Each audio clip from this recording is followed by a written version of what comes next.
Tårerne på den første post. Vanvittigt fedt landskab, og udenbart en god post. Vi har allerede set dobbelt på vej herude. Jamen, vi er i Øst-Sverige og i Nordre Egedrup, hvor vi skal op og prøve på en trygjagt. Jeg hedder Henrik Holm, og jeg kommer fra Danmark, som I kan høre, fra Fyn. Og jeg bor der med min kone Christina og mine 3 børn, 3 døtre og 2 hunde.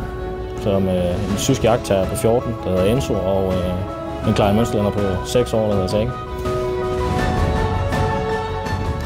Jeg har gået på jagt altid, lige siden jeg startede med at gå på jagt sammen med min far, da jeg var 4 år gammel, i flyverdragt på anden træk, hvor vi var med om morgenen, og det har jeg været altid.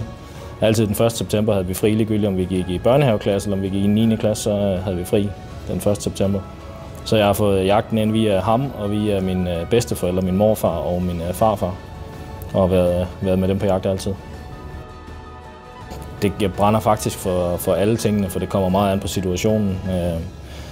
En tur med hunden og skyde en fasan for en stående hund, eller et andet træk, det kan være lige så sjovt som at være på en større jagt efter trofædyr.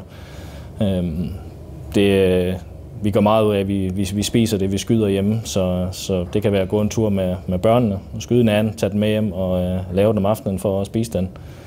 Og så er det klart, når man står i situationen, når man står på bjergene nede i Spanien og skyder muflonger, jamen så er det jo trofæjagten, der er det vigtigste. Så al jagt er stort set lige spændende, og det kan alt sammen noget, det kommer an på situationen, du står i. Grunden til, at jeg er ved Jagtjæger Pro Team nu, det er fordi, at Rasmus fra Jagtjæger Danmark har kontaktet mig, fordi han har set de YouTube-videoer, jeg har lavet, og spurgt, om jeg kunne tænke mig at prøve at være med til at starte det danske Pro Team op, ligesom I har i Sverige og i Norge. Og det er så det, vi så småt er i gang med at starte på nu. Det er den spæde start, men vi er godt på vej allerede med Instagram-kontoer og YouTube-kontoer og Jagtjæger merchandise og tøj. Så det er derfor, jeg sidder her nu. Det er fordi, at jeg er den ene halvdel af det Jagtjæger Pro Team, vi laver i Danmark. Vi er jo 2 mand i Pro-teamet i Danmark. Den anden hedder Jesper Højhus. Han er så desværre forhindret i at være her i dag, men det er ham og mig, der skal prøve at lære lidt fra os. Og Jesper driver jagt på en meget anden måde, end vi gør på Fyn, hvor det er meget med strandjagt og drivjagt på snepper og kronvildt med kombivåben blandt andet. Så det er meget forskellige jagtformer, vi dyrker, og derfor så kan vi nok også komplementere hinanden og Jagtjægers Pro-team og lære meget fra begge verdener til dem, der har lyst til at lære det. Tårerne på den første post. Vanvittigt fedt landskab, og udenbart en god post. Vi har allerede set dobbelt på vej herude. Så nu er det bare med at få ladet og gjort klar.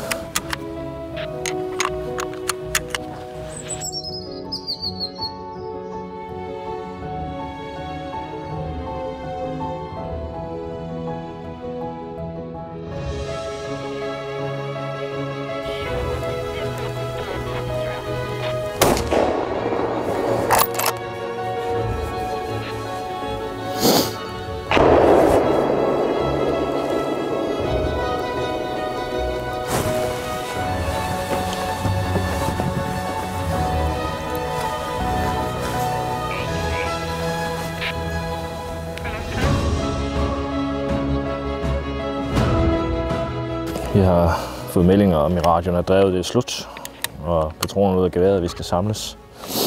Umiddelbart er der blevet skudt okay, der er ikke blevet skudt helt vildt her, men der er der blevet skudt en del hjorte og en enkelt gris lyder det til. Så nu skal vi til samling og se, hvad det er blevet til. Og så på næste pas. Tillykke. Tak. Flot hjort. Den er også skudt pænt, er den ikke det? Jo. Men det er den første. Den første, der bliver meldt ind. Ja, den første blev meldt ind. Ja. Nej, du har heller ikke været oppe i tårnet ret lang tid. Jeg skal jo da lige have sat mig op. Ja, det ja. Og så kommer den lige bagefter. Nej, det gik... Men er på hemgång då? 20 minutter, tror jeg alligevel det gik. Nå. Nej, men jag tänker göra mig bak. Men det er et flot, jo. Nej, Venter vi bare på den tredje kommer. Det er sjovt at skyde ind i 2 første, det kan vi godt. Ja, det er helt sikkert, ja. Det bliver kun dyrere fra nu af. Jeg håber lidt på at kunne... Mit bidrag til det her pro-team skal være lidt... Både at lave nogle super fede videoer, folk får meget af at se, men også at hjælpe eventuelt nye jæger. Der er allerede en del, der har skrevet til mig, at de lige har fået jagttegn, og min plan er lidt at tage folk med ud og prøve at undervise dem lidt i, hvordan man går på jagt, og hvad man kan gøre med det, man skyder, og de forskellige jagtformer, vi har i Danmark, som jo er en del anderledes end dem, I har her i Sverige. Så jeg håber at kunne lære en del fra mig. Jeg har jo trods alt 35 års erfaring i det her, så jeg vil vurdere, at jeg ved, hvad jeg snakker om, når vi skal på jagt. Om det så er at tage ud og skyde skarver, som vi gør meget hjemme, regulere dem. Om det er ræveregulering, eller om det er jagt på råvildt, så håber jeg på at kunne tage nogle unge mennesker med ud og lære dem noget om selve jagten.